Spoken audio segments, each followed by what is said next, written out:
Episode 71, Drive by James Sallis.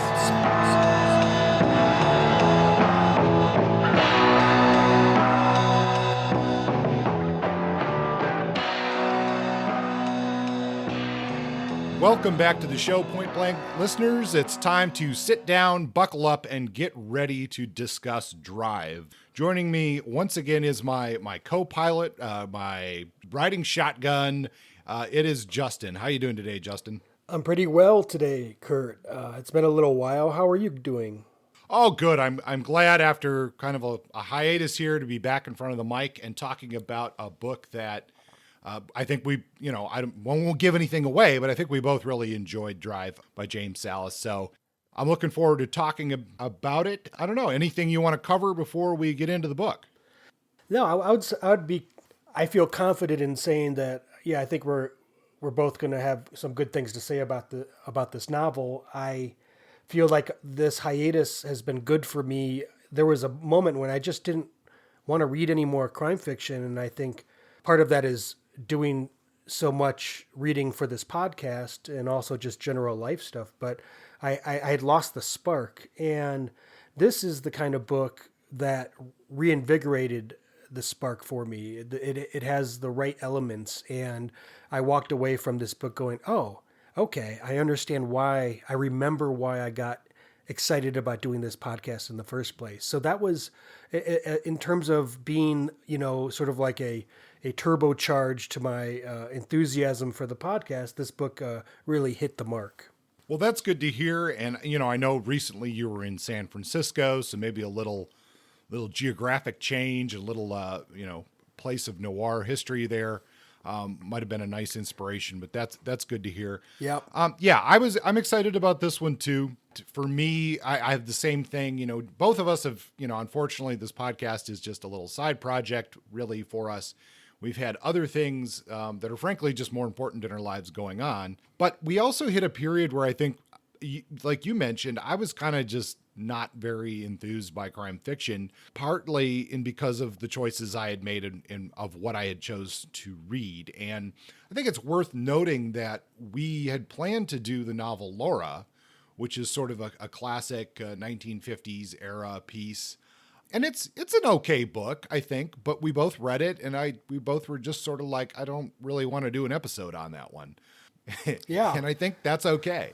Yeah, I felt like depressed, like I was in school and I was in trouble for not enjoying it. Like, how am I going to translate this novel, which is also a well-regarded film? I have to sell this to our listeners. And I'm like, no, I don't. Nobody's put me against a wall and said I had to do this. And just because I don't like it doesn't mean it's not good. I didn't want to talk about it. And it was nice to be able to say, hey, let's skip it and find something that really, stimulate something in us. And I'm glad we made that decision. For sure. And definitely listeners, if you like that book or the movie, fine. I don't see a problem with that. It was just when I just got done reading it, it was just like, I don't really have a lot to say about this and didn't want to force a podcast out of it. So, if you want to read that book, I still recommend it. It is certainly an important book in the whole genre. So go ahead and do that. And, you can do your own podcast on Laura if you like. But in the meantime, we have Drive. And now I will say this before my deep dive. This is the kind of book that got me excited about crime fiction in the first place many years ago. Yes. It's my cup of tea. For sure. I know I had read some James Sallis before. We'll get to that later, but I wanted to get this on the program, and I had a feeling that you would like it, Justin. So I'm really, really glad to hear your comments so far. So yeah, let's get into a deep dive and go over a summary, and then we'll talk about it. As usual, my deep dives are a little longer than they were in the past. I'm okay with that if everyone else is.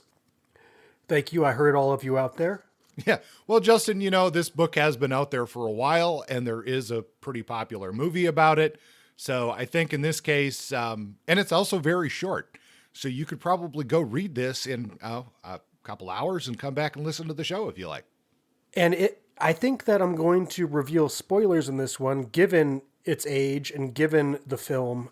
So if you do not want to be spoiled, here, then I would say pause this, go read the book, or listen to it on audiobook. It like takes 2 hours to listen to. It's so short.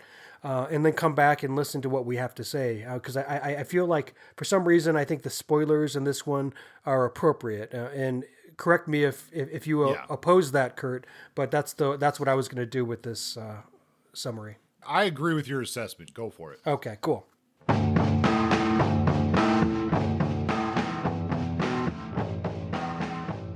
Okay, so James Sallis' Drive. This was published by Poison Pen Press in 2005. Poison Pen Press is related to Poison Pen. I think it's a bookstore. It operates out of Scottsdale, Arizona. So this is Phoenix area. This is a taut, vibrant, hard-boiled noir novel, and it's set in LA and also in Arizona. Sallis has been writing for many years. He wrote some sci-fi. He wrote poetry. He delved into crime fiction with his PI, Lou Griffin, I believe. And then in this story, he's telling the story of a man we know only as Driver. By day, he does driving stunts for Hollywood action films. By night, he drives crime doers away from their crimes. So it's a nice premise, and we get a sense of it right away. Here is the novel's first line. In terms of in media res, starting the story close to the heart of the action, this line pretty much hits that. Much later, as he sat with his back against an inside wall of a Motel 6 just north of Phoenix, watching the pool of blood lap toward him, Driver would wonder whether he had made a terrible mistake. So that's the setup, and through the next 160 pages, this novel packs quite a wallop. Sallis presents the story in a fragmented, non-linear style, each chapter no more than a few pages. In chapter 1, we meet the driver in the wake of a crime gone wrong that changes his life. Armed men break into his hotel room. They kill his accomplice before the driver, quote-unquote, neutralizes them. In chapter 2, we get the driver calling his friend Manny, a Hollywood script writer who has desires to be a great American novelist. And the driver is just talking about how he's looking for work, and he establishes, their friendship. In chapter 3, we get backstory about Driver's teenage years, leaving home at the age of 16 after his mentally ill mother kills his crime-doing father. In chapter 4, we get the driver meeting quote-unquote new guy at a low-rent Hollywood bar about doing a crime job in Phoenix. At first reluctant, Driver agrees eventually to take the job, and that sets up the situation we see in chapter 1. In chapter 4, we get one of Driver's iconic lines. This is it. I drive. That's all I do.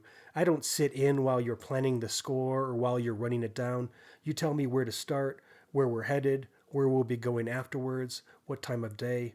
I don't take part. I don't know anyone. I don't carry weapons. I drive. This is a laconic, man of few words character, sort of like a Western, stranger comes to town. He doesn't have a lot to say. He has one thing that he's really good at, and he does it very well. In chapter 7, we see how the Phoenix job goes down. We see the character of Blanche, who's short-lived. She makes it out with a bag of money. The other crew members do not. Driver gets away with Blanche, but they're followed, and then Blanche is murdered. Driver, however, survives, and this sets up the present story elements. At this point, we realize how the story starts to come together because it's very fragmented at first. It's sort of like almost like a dream sequence of things happening, and you're not quite sure how they all connect. You get a sense at this moment of the before and after. You get a sense of the kind of person Driver is, and you come to understand the stakes he faces going forward. I love what Sallis does in this book in terms of structuring it. It's a fun book to break down in terms of plot. It's all over the place, linear-wise. I think good plotting comes from cutting and pasting a story into a sequence that maximizes tension, and he does this well. If we put the scenes in sequential order, this is kind of what we get. We get the story of Driver as a child, the murder of his father, Driver as a foster kid teenager in Tucson. We get Driver's introduction to stunt driving through his bromance with veteran stunt driver Shannon. We get Shannon dying. We get Driver shacking up with Irina and her friend Benicio and her kid Benicio. He enjoys this home life, and the connections. You can see that Driver has an empathy and a desire for connection. He's not just a lone anti-hero. He likes that stuff. But this idol has a half-life. He ends up meeting Irina's ex-husband Standard, who gets out of prison, which is funny because Standard's all cool. He's shacking up on the couch in Irina's place, where Driver's living, essentially replacing him as the man of the house. But Standard is he's not really worried about that, which is cool. Anyway, he strikes up a partnership with Driver. Driver becomes his driver, and they do a few jobs together. At one point, Standard asks Driver to take care of Irina and Benicio if anything goes wrong. And Driver agrees, so it all looks good. But then Standard's killed during a botched job, and Driver is, in a position of having to take care of Irina and Benicio. All is well, but then Irina is shot down in what seems like a freak shooting, like a sort of like a drive-by, maybe related to the fact that Standard had been, in the crime life for so long, and she's just, an innocent victim in all of that. Nonetheless, it's one, as you sort of untether the story, a lot of it is about all of the losses that Driver faces. Every time he gets close to people, they die. And so the present story happens in the aftermath of all of these events that are sort of teased out over the course of the narrative. At the quarter mark of the book, we are in the present, and Driver is working with 3 accomplices headed from LA to Phoenix to commit this robbery. And at this time, Driver ruminates.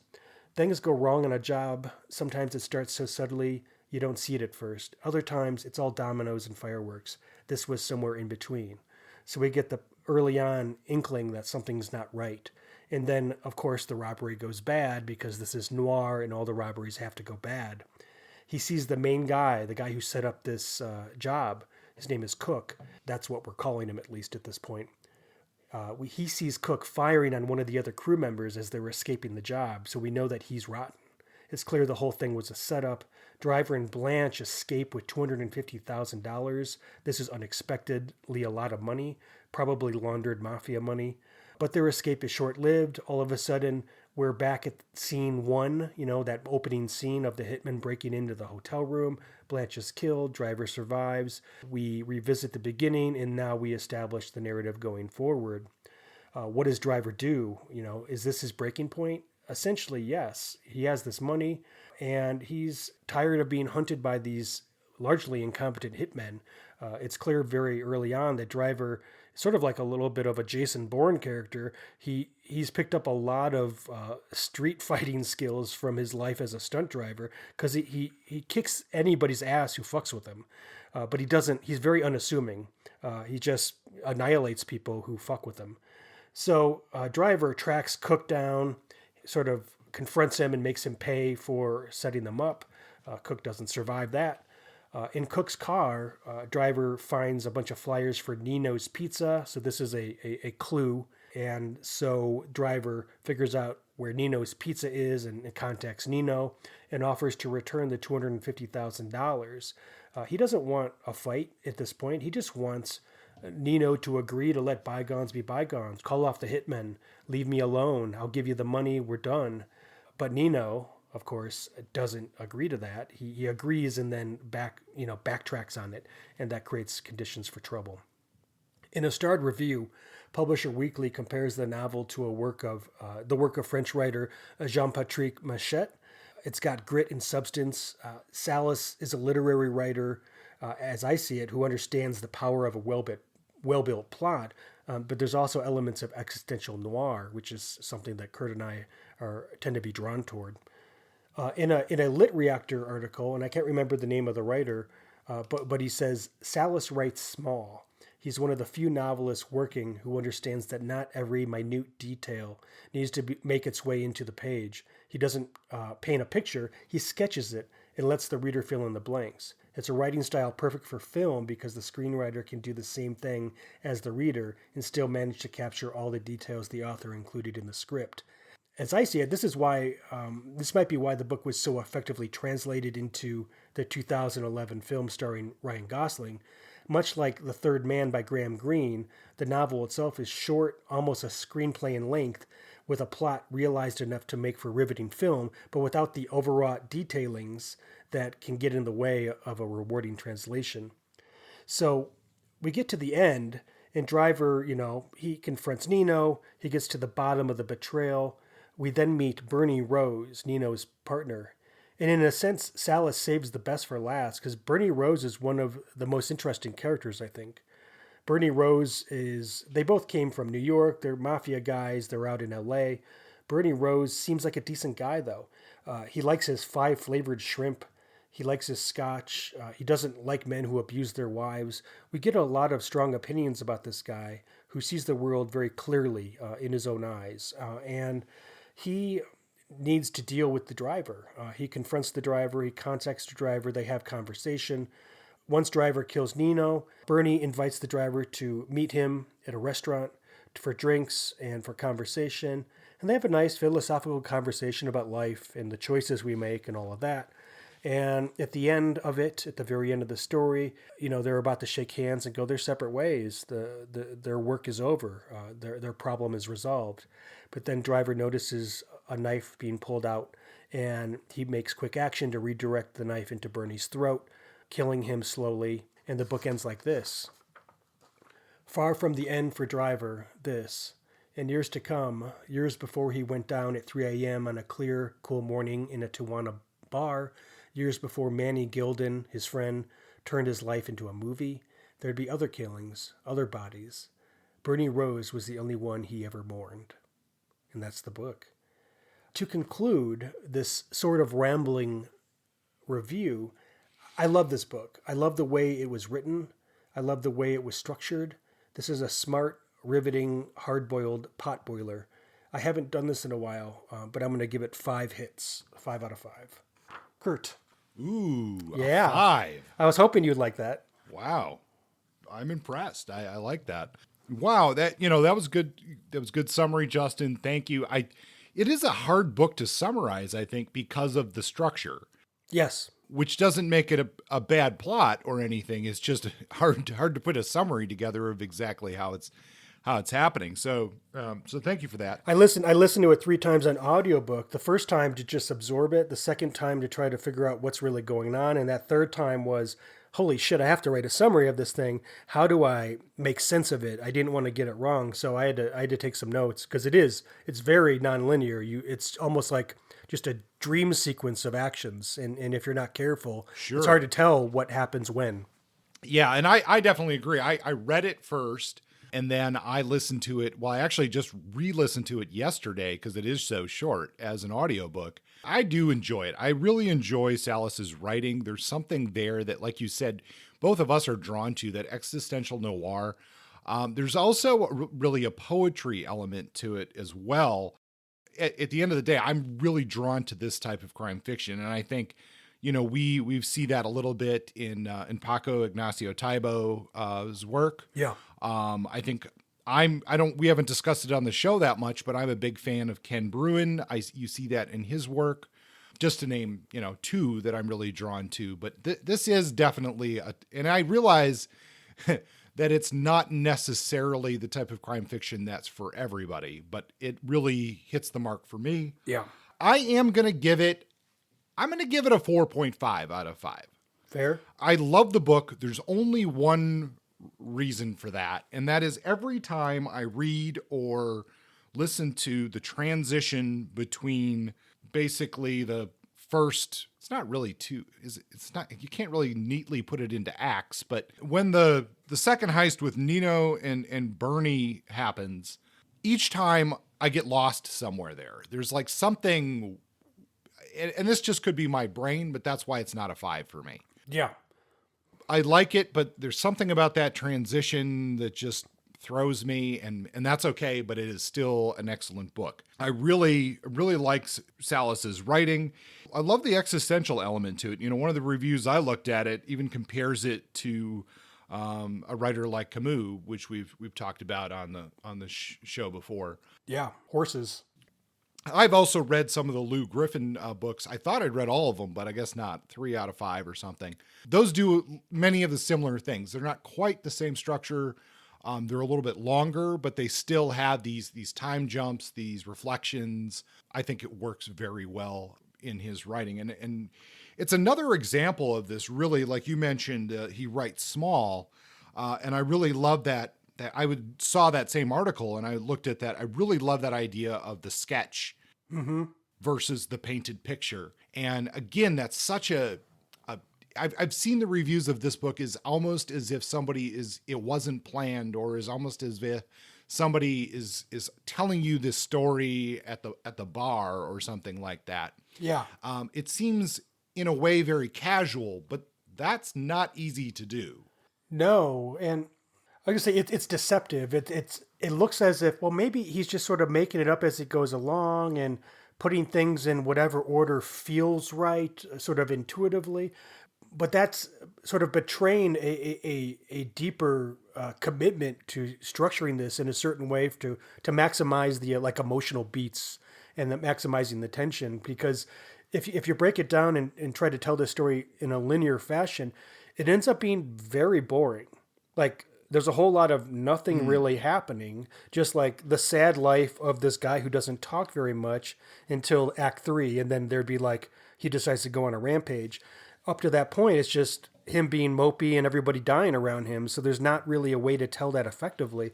So I think the structure of this, some of it is so very calculated to maximize the right emotional energy. But then there are some moments where you're like, well, what about the stuff with Manny? Like there are certain things in this that don't relate to nailing the plot. They're more just character development. And I think that those ones are interesting too. So yeah, structurally, this is just a very interesting book. And I think some people might be turned off by that, who might be like, I just want a riveting crime tale. I don't want to have to think too much. This book might not be right for those types of readers. But if you're patient and if you want to sort of unravel something that is also still pretty damn violent and pretty gritty, this book is for you. Normally we'd cover this in the biography section, but I think it is so critical to Sallis's writing is that you can absolutely tell in this work that he is a poet and he is a musician, a fairly accomplished musician and a jazz musician at that, I think. Yeah. Or I heard blues, but yeah, he has like a trio that he would perform with in like the valley in the Phoenix area, I guess. And this is actually from the same article from Lit Reactor that you referenced before. The author is Keith Rawson. Thanks. And this is in the book versus film drive article. But he says towards the end, and this is something that you just mentioned, is one of Sallis's true strengths as a novelist is taking a well-worn plot or character device and giving it a completely new spin. So when you said the plot itself is kind of boring, that's true. Like it's pretty straightforward kind of revenge story here. But what he does with it, and almost as if a musical riff or something, is just reinterpret it in such a unique and creative way. Totally. I agree. And I think that one of the things that this book does well is it incorporates a lot of characters in a small amount of space. And I walk away going, not one of these characters really feels two-dimensional. And that's a hard thing to, like, a lot of we'll talk about it, but a lot of the key characters, I think I walk away going, those are real people out there in Phoenix or LA living lives. And I've only read a few pages about them. And that's not an easy task to pull off in a book that's 159 pages long. Let's talk about some of those characters and dig a little bit deeper. Is there any character that you want to start with, Justin? I want to rule out a character. When I was starting to create my character list, and of course in chapter 1 we meet the driver and we meet Blanche, and I was like, oh, Blanche, I'm gonna write down Blanche and get to know who Blanche is. And then I wrote, I thought she was going to be more important, but she isn't. I thought she was some kind of key player. And then I realized, no, she's a bit character. She's the least developed of the bunch. I have a soft spot for Manny, Manny, the screenwriter, who has absolutely nothing to do with any of the criminal enterprises that happen in the story. He's just a guy that Driver meets up with every once in a while to eat some food and drink wine and have conversations about philosophy and literature and life. And it's such a grounding character. It's after all of this sort of lonely, despairing grit to come back and be centered over food and warm conversation. It's a real human element to this book that I think helps to recharge some of the grimmer stuff. Yeah, I like Manny as well. I think it's interesting because you keep expecting that something is going to happen with him, and that's not really what he's there to do. No. I love the I love the idea that these are two guys who are involved in Hollywood and are succeeding in Hollywood, but really are not at all what you think of when it comes to Hollywood stereotypes. Well, maybe they are because they're a bit eccentric, but I actually love the trio of characters who more than one reviewer have referred to as stand-ins for Driver's father. And that's Manny, of course. That's Shannon and Doc. Yeah. And I really like this character of Shannon, who's the sort of Southern redneck race car driver, stunt man. And he's sort of, I don't know, in a way he kind of is a stereotype, but he defies a stereotype at the same time. And how he brings Manny, or I'm sorry, not Manny, how Shannon brings Driver under his wing and helps him out, gives him a meal, place to stay, a job. In fact, he takes him to some of these LA, Southern California joints, apparently speaks extremely good Spanish. But then he gets like so many characters in Driver's life, he's not around for very long. No. When he dies randomly in an accident. Yeah. Unexpectedly, maybe surprisingly, I guess this is the nature of stunt driving. You're taking high risks and anything can go wrong. It's a little convenient that Shannon dies doing this stuff, given that he's the best at it. But at the same time, it sticks with this theme of loss that permeates Driver's life, from his parents to Shannon to Doc, who we'll talk about, and Manny doesn't die, which is great for everybody, but everybody else does. I like Shannon too, and I liked how that.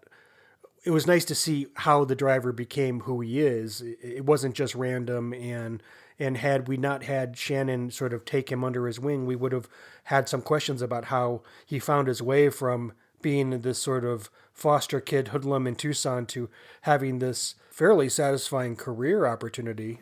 So I did like Shannon for that. And Shannon sort of set him up to meet all these people and sort of fall into this bar scene that probably opened the door to some of the criminal offerings he received later on. So what about Doc? No, let's talk about Doc. Yeah. Yeah. I don't know. Of the three, I don't feel as strongly about Doc, but that could just be me. I don't know. What do you? No, it's not. I agree with you. I agree with you that Doc, of these three individuals, Doc left me wanting. Maybe I was most confused about him, and about his place in the story, and about their relationship. Something about it just was disorienting to me, and I never felt settled by it. So I just wanted to share that I concur with you on that one. Okay. Well, what about, I don't know, let's talk about maybe Irina? Yeah. I like this. I like the trio of Irina, Standard, and Driver. And Benicio's a good kid, but he doesn't play a major role. No. We see Standard run into Irina. They sort of hit it off. She, I think the quote from the book is, she's a Latina, roughly his age, hair like a raven's wing, eyes alight.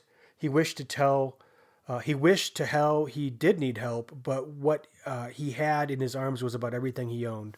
Sorry, that last part isn't necessary, but I think the idea is they ended up getting a beer together, and he ends up bunking with her and her little boy, and he learns through conversation that her guy, her ex, is like how did she phrase it? He was putting public tax dollars to use or something, because he was in prison, so he was giving like prison guards jobs or whatever. Yeah, something about facilitating high quality state jobs or something. Yeah. along those lines. It was well put. Yeah, it was a It was clever pretty turn funny. of phrase. So, but anyway, her guy's in prison. He's a a career criminal, and driver's like, yeah, that's cool, whatever. Like you never see any emotion. He just sort of shrugs off everything. But he certainly liked Irina. I think. Did you feel like that was a as genuine a relationship as existed in this book? Yeah, has existed. Yeah. Yeah, has existed in this book for sure. There's a lot to it in a way because it is unclear exactly how Driver views this relationship and as far as I read it. Maybe I'm missing something, but I don't know if it doesn't it's never explicitly sexual, is it? It could be implied, but we don't know it for certain, and it doesn't matter. But I and we certainly don't get it from him. We don't get much. He doesn't do a lot of No. monologuing about his own experiences, so we're left to assume that they had a live-in relationship, that he was essentially a surrogate father and surrogate husband, and we can assume he liked it because he was in it, and because we put the pieces together from his past, the people he liked and lost, that he might yearn for that kind of connection. But it's all stuff we have to deduce, iceberg method. It's nothing that's painted clearly for us or told to us. So yeah, the jury's still out on Sure. whether or not they were sleeping together, but there's definitely something there that keeps Driver inspired. And I guess my point in making that is that it actually makes the relationship more interesting and more engaging because we don't explicitly know that. Yeah. We don't know because in one reading I could see Driver is trying to create a family that he never had, that he knows what it's like to have sort of a messed up family, and he's stepping in. And I don't know. I read it, when I read it the first time, I read it one way. And when I listened to it the other time, I read it or heard it another way. Yeah. So, but I like I said, I find that compelling and kind of refreshing because so many novels seek to make those sorts of things so just bluntly clear. Yes. I think that's one of the things I love about this book, and that sort of screenwriter version of telling a story where some of it isn't painted clear enough to be able to connect all the dots, and that's perfectly okay by me. I prefer that. I like the sort of, I don't know, broad brushstrokes and having to feel like, well, it could or could not be that, or we can intuit this or that, but it's not being hammered into our heads. And I do like that it paints Driver, who we haven't really talked about yet, but Driver is a stoic motherfucker. He doesn't reveal much. Yes. He has like sort of the almost a sociopathic glare to him, the way that he's presented. He doesn't react when people die. Even Irina dies, and I said it in the summary, she dies suddenly and tragically, without. At first, I thought it was going to be a critical part of the story that connected her to Bertie Rose and the mafia and how it was all going to come together. That's not the kind of plotting this is. Like structurally, no, that was separate and unrelated entirely, almost like a separate story to the major present moment crime that leads to the mafia, sort of situation. So her killing, when she dies, she's holding up, like they're about to cheers. They're having dinner together. Standard has died in a robbery gone bad. They're still together. He's upholding his end of the bargain. He said that he was going to look after them. He's locking in as sort of the man of the family and her partner, and they're about to like clink their wine glasses, and she gets shot through the window by a supposed drive-by, and he falls into his arms, like this tragically romantic moment. And we get none of Driver's reaction to that. We don't get him weeping. We don't get him going, well, by God, I'm going to kill whoever did this. We get nothing. We just get that scene, and that's it. And Driver moves on. We see him moving on with his life. Like, other than trying to contact Benicio, the boy gets shipped off to Mexico City to live with the grandparents. And Driver tries to reach out to be like, I want to follow through on that, but it's too far away, it's too far gone, and it's out of his it's out of his hands. And that's the end of that saga, and we move on to the rest of Driver's life. It's a very interesting, reserved way to handle an incredibly intense moment, right? Yeah, oh, for sure. Yeah, it's so stark and so almost makes Driver robotic. Yeah.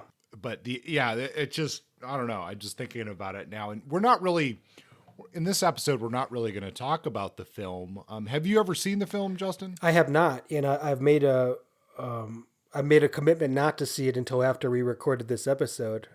For all, Sure. I might watch it tonight, but I think we'll in our next episode we're going to do the film to novel conversation.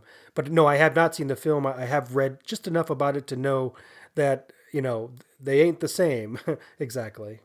No, they're not. But I did see it when it first came out. I was drawn to the film. I don't remember it very well, but I just remember. I do remember the starkness of how it is shot, and even though I really don't remember the movie, that just image did come up while reading this book, and it doesn't ruin the experience of this novel at all. But it's just, it's so, there's a bleakness to all of this. But and I guess that's why it's really an existential crime novel. Yeah. But yeah, to have all these things that Driver has had just simply taken away from him through random acts. And I think that's why when you go back to the story with Shannon, you mentioned even though he was the best driver, well, he still dies doing a random routine thing. Yeah. Irina doesn't die from the result of a crime that she's involved in. It's a random act. Yeah. Right? Yeah. Very nihilistic, a lot of themes that Cormac McCarthy uses, especially in his later work as well. Mm-hmm. So, and a lot of the stuff that Manny and Driver seem to talk about relate to this. So it all sort of connects in an interesting way. Which makes that, when you talked about Manny as being one of the most interesting characters, I mean, I think that reinforces it because it's really the only character in the book in where we actually get much of a insight into Driver on a more than almost mechanical survival level. In a sense, Manny brings out enough of Driver for us to see what's actually happening. So without Manny, this book, I think Manny is the heart and the humanizing that gives us the space to understand it in all of its depth and not see it solely as a nihilistic novel or novella featuring a robotic anti-hero, because that might be so bleak that there's no resonance at all. It would just be, God, I hate where we live, and I hate what the world's come to. That human element is so critical. Is there any other characters you want to talk about? Do you want to talk about Bernie a little bit and then move on? Yeah, I think Bernie's worth talking about. Bernie's an interesting character. I mentioned some of the things we don't get anything about Bernie until the third act. He comes in late. Nino fucks up. Nino essentially tries to put a hit on Driver after the botched robbery because Driver has the money. Driver makes Nino pay for that. But prior to that, Bernie Rose and Nino have a conversation where Bernie Rose is like, Nino's an idiot. Bernie Rose calls him out. Why didn't you include me? What the fuck's going on? Why'd you do this unilaterally? You put us in a situation. So he's a guy who's going to fix things. But right away, I sense a warmth from him. He's got a full personality. He's got a richness to him, and that has to be intentional, especially given the way it ends. There's something very personal. Maybe Bernie Rose as yet another father figure, another warm, interesting, complex human being. But in this case, when he and Driver interact, it's all good up until the point where it isn't. And then Driver has to kill this person who maybe was more meaningful to him than he could have possibly known. I don't know, but Bernie Rose, I like him a lot, and I'm curious your thoughts about him. I do like him as a character. I guess it wasn't he didn't leave as big a mark on me as he did to you, I think. And maybe that's part of the reason why I even though for how much I like this book, the third act doesn't really do as much for me as I would like. I do think it's interesting what you mentioned, that Bernie as sort of a father figure because of and this is still a developing idea here, but this idea that in his own family, he sees his father killed by his mother, and he ultimately has to kill Bernie, and this just like the cycle of violence and all of that. So that that's and also the fact that he regrets that that's the only death that is, isn't that the closing line? Yeah. That's the only death that he regrets. Yeah. It's interesting that we learn more about Driver as a person through the death of Bernie than we do necessarily through any other crime in the book. Yeah, it's almost like for the first time we get a line about the main character that reveals something about him that helps us to understand him. We get it at the very end, and it forces us to reconfigure how we understand him from page one. It's sort of, it's almost like a reset. Oh, so this is the moment that affected Driver the most deeply. Let's go back and figure out how that changes things. Maybe it doesn't change things a lot, but it does change things a little bit. It helps us to see him in a slightly different light, though it still doesn't answer all the questions. No. Okay, well, should we move in? What do we want to move on here, Justin? Well, I guess we can maybe speak briefly. I know that we said that we were going to both read Driven, the sequel to this book. Okay. I read it. I listened to it, actually. I didn't review it. But maybe we can just say a couple notes about it. Like, did you Sure. think the sequel was good? Do you think it was necessary? What were your vibes on that? Okay, yeah. So I did listen to Driven as well. I think it's good. I don't think it's great, and I don't think it was necessary. I concur. I agree. Everything about that. Yeah, I think just, not to dwell on it, but I think we've seen this, I'm spacing who, but boy, I don't feel like it was that long ago, but we had a similar author where, the author liked the character, this Driven came out just a year after I think the movie came out. So there was a desire to do more with this character. And while the book works, it's just not necessary. To use a cliche here, Driver should have been allowed to drive off into the sunset, and that's it.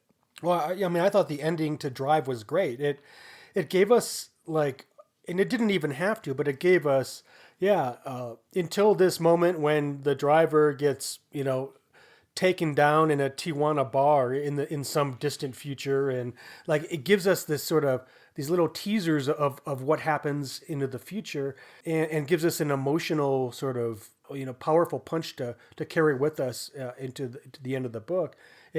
I like that. I like that it leaves us feeling satisfied. Like Driver lives on and he comes to his demise, and I don't know. It felt like the necessary bookend. I felt satisfied. I don't need to hear more about Driver. I don't need to understand him any better. What I read or what I listened to, I think there was some video that Sallis wasn't planning to write a sequel. That after the movie came out, he got a call from his agent saying that the movie industry was saying, "Hey, we were thinking about doing a sequel. We were wondering if he was going to work on something." So I think a little bit of that pressure and the moolah la persuaded him to whip together a sequel. And for that, it's a good sequel for not being necessary at all, but it's not necessary at all. So and it never got made into a movie. So I wonder what that's about. Well, while that one didn't work for me, I would definitely recommend Sallis's other work, checking it out if you like Drive. I really enjoyed the Lou Griffin novels that I've read so far. So even if Driven fell flat for me, Sallis is certainly not a one-hit wonder kind of guy. I have The Long-Legged Fly, which is the first Lou Griffin book, queued up and ready to go. I've been waiting to read it. I didn't want to read it before this episode and start to mix up characters and such. So that's going to be the first one that I tackle. But you've read several of them, and Sure. you think they hold up pretty well. I think so. I think for us, Justin, yes. And if you're a listener who agrees with us when we're talking about some of these more existential dream sequency type crime fiction novels, if you like that, then Lou Griffin is a bit more of in that category. Cool. I remember of the ones I read that he plays a lot with the timeline, and there's an event that happens at the very Lou Griffin has a long career in New Orleans as a detective, and he has an event that happens to him as a young man that is influential on him, and we see that reoccur. Don't believe the books. There's not a chronological order to them like on a timeline, and that they jump around in Lou Griffin's career, but a lot of times they refer back to this pivotal event for him as a young man.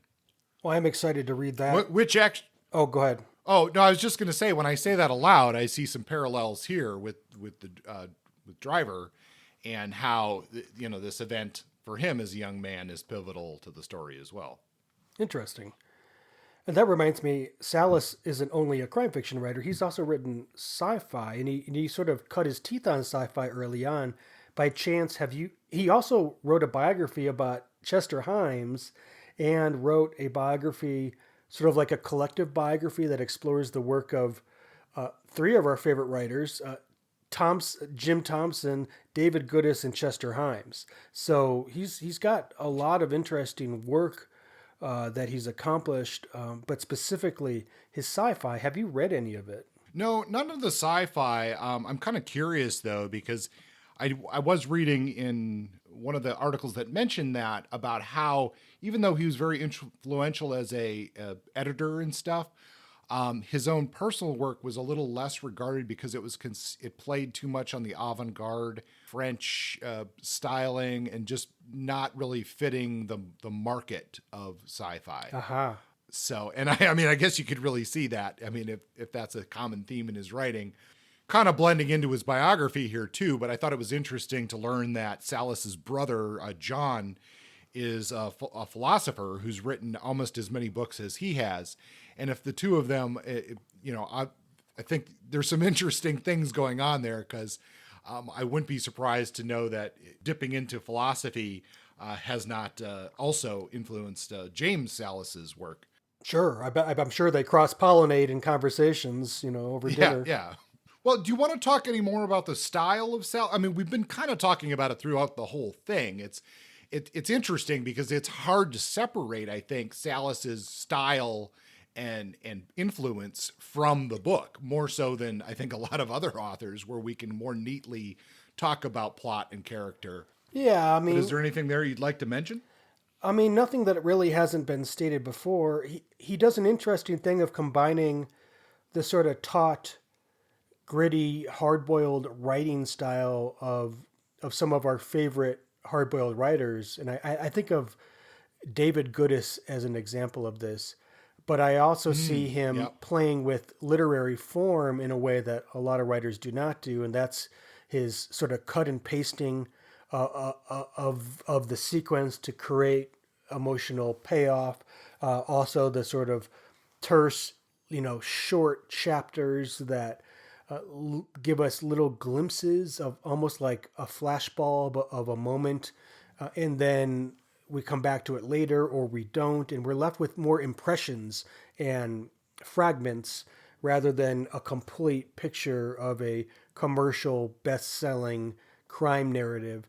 And that stuff is chosen by Sallis. He's making very clear-cut decisions about how he wants to present his crime fiction in this piece of writing. And that kind of combination for me is just gold, like the very careful literary craft, but also not, doing away with the grit and the violence that good hard-boiled crime writing delivers.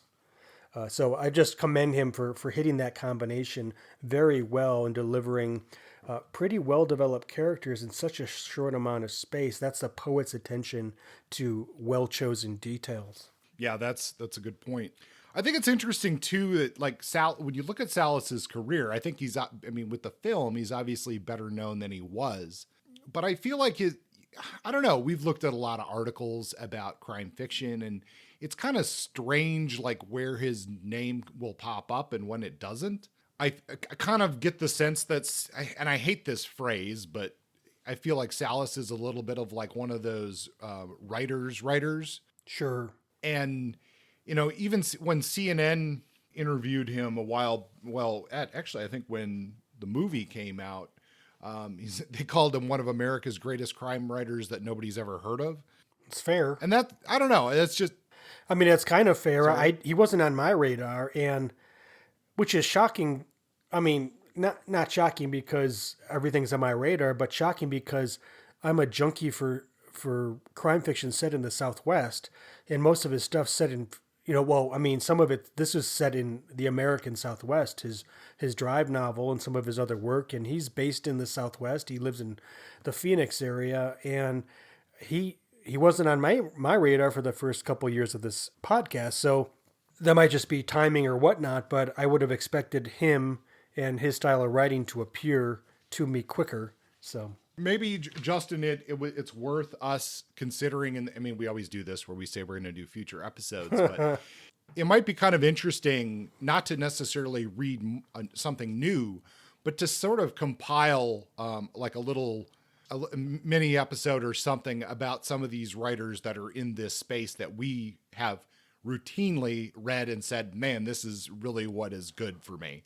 And just kind of making some connections there, and maybe in a way of doing that would be to see if there's anybody that we're missing that should be in the discussion. But just a thought. Yeah, that would be cool. We could also do a whole episode dedicated to those writers that totally did not hit the mark and connect them to all the other writers that we haven't read that probably won't hit the mark. Like a worst of the worst.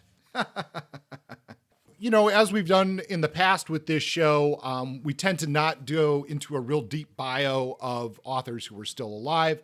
And Sallis is, thankfully, he's still with us and hopefully going to be turning out some more books.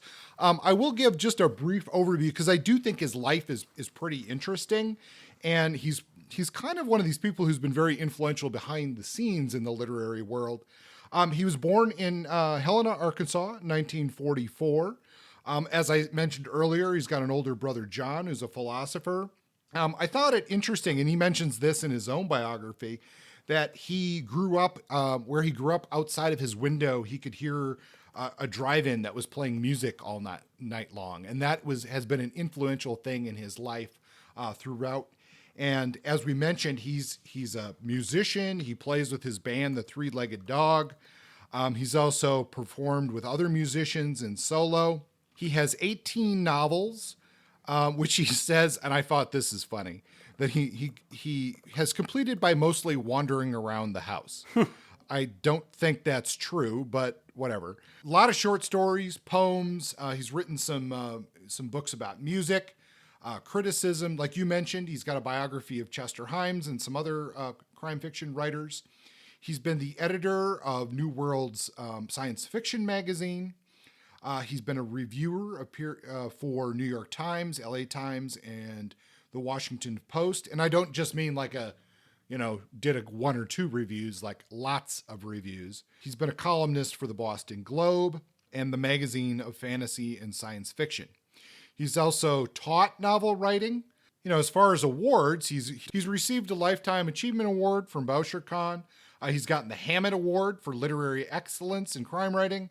And then he has won an award, I'm not going to pronounce this because it's in French, but basically like the Grand Award for Police Literature from France, which definitely award-winning. I also wanted to shout out, there's a pretty excellent review of Drive that I think is worth a read. It's from Spike Magazine, and it's written by Declan Tan, so you can find that online. But there he really connects some of the things with Camus.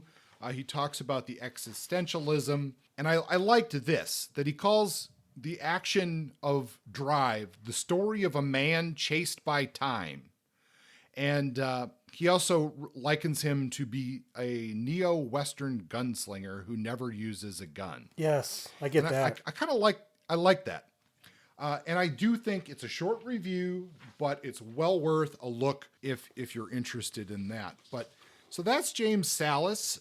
I think he's really worth a look, and I really think it might not be your style, but if it is, it's gonna be, you know, I'm now at a loss for words of what it will be. But I think if you like the stuff that Justin and I do, you're going to like this one, and go give it a read. It'll take you can almost do it in one sitting. Yeah, thank you for that. I think he might be an acquired taste for some, and I like that he lives sort of on the literary fringes. He's not in LA, he's not in New York. He sort of does his own thing, and Yes. And he seems relatively humble about what he's accomplished. But what he's accomplished is pretty impressive. He's clearly a jack of many trades, and not somebody who's a slave to the genre. And I appreciate those elements about him. And I'm excited to read more of his work. I love and respect any writer who brings me out of my own funk, not only in terms of reading, brought me out of my general distaste for crime fiction for a while, and re-stimulated my desire to understand the genre, but also got me excited about writing it again and thinking about some of my own stories through this lens of reimagining the structure. And anybody who can do that for me, gets a gold star. And I definitely am glad and grateful that we read this book. Thank you for suggesting it. This is a winner for me. All right. So I guess before we close out the episode, do you have any short recommendations of anything you've seen or read, Justin, that our audience might be interested in? You know what I've been doing this winter? I've been watching a lot of British baking shows with my partner. I just have had the desire for comfort and like total like neutral energy TV watching, and that's been really chilling out on the couch, drinking a whiskey or a cup of coffee and watching British baking. That's where my brain is, and that might say a lot about where my brain is. Fair enough. So that's where I am. Though I did see Glass Onion too, which is Knives Out Part 2, and I enjoyed that. Maybe not as much as I had hoped, but I thought it was pretty good. Yeah, I watched that too. That, if you haven't watched it, it's definitely worth a watch. I don't watch the British breaking shows, but I did see the controversy about the most recent Great British Break Off Mexico episode, and I understand that was quite a crime. So yeah, I'm working off of an old season, so I haven't caught up to the controversy. I'm not looking forward to it, but maybe I'll speak to it later during our podcast spinoff. That's right. We are doing a spin-off podcast on British baking programming. Yeah, I've got a couple. I, like you, I've stepped away a little bit from the books for the time being, but I have been watching, I guess, a lot of more television stuff that is crime adjacent, I guess, or, in that realm. One book I will recommend that just came out, and I'm not going to give much away about it because it is so brand new. I got it as an audiobook and I tore through it. And that's Everybody Knows by Jordan Harper. Oh yeah. It's been getting a lot of hype online. I loved She Rides Shotgun by Harper. Yeah. And this is good. I enjoyed it. If I were to review it, I'd want to give it a thorough read and not just listen to it as an audiobook. But much like Drive, there is a connection here to Drive, and that is actually in that article I talked about by Declan Tan.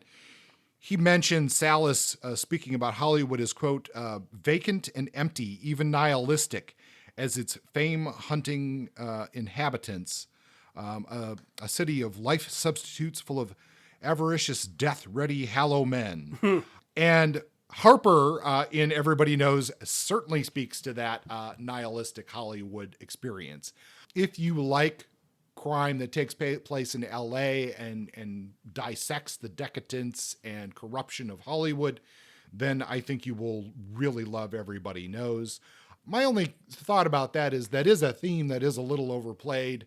So if that doesn't work for you, then skip it. But Harper can write, and everybody knows is definitely a hit for me. And he's been a screenwriter for years in Hollywood, so he's writing from personal experience.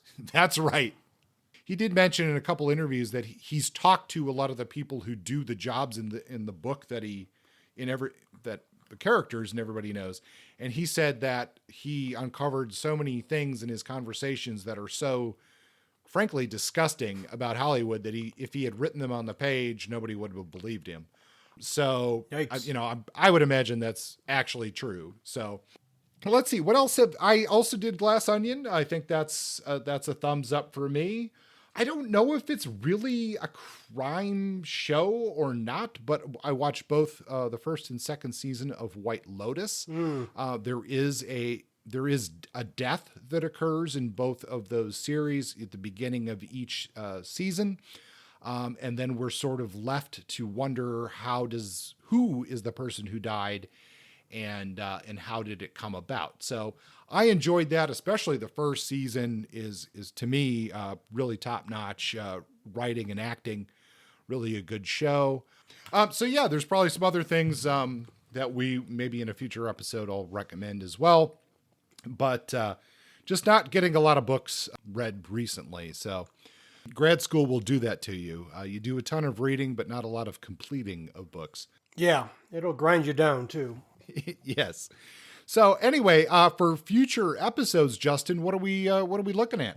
Well, I think we're going to keep it simple. Next episode, we're going to review the film version of Drive, which was released in 2011, and we're not going to review it as we've done in the past. We're not cinema reviewers.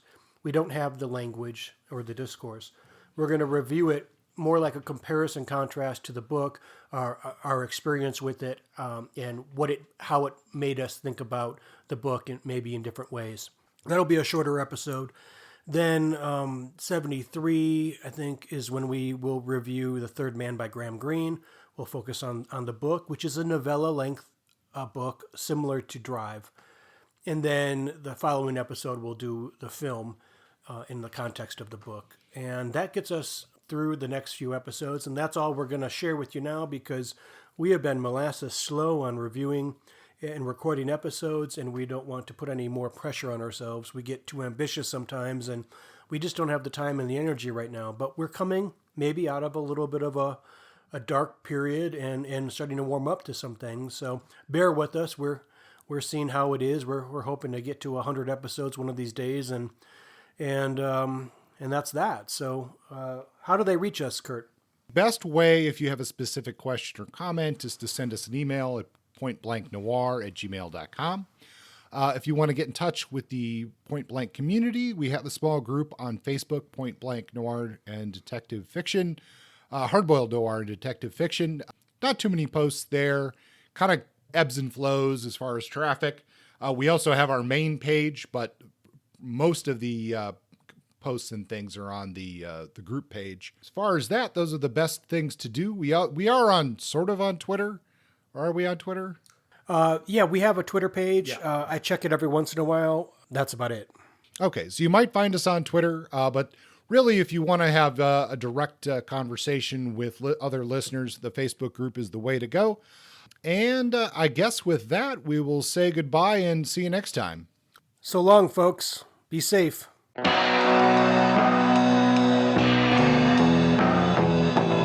Point Blank is under a Creative Commons license. Music is by Justin. Copywritten works are property of their respective holders.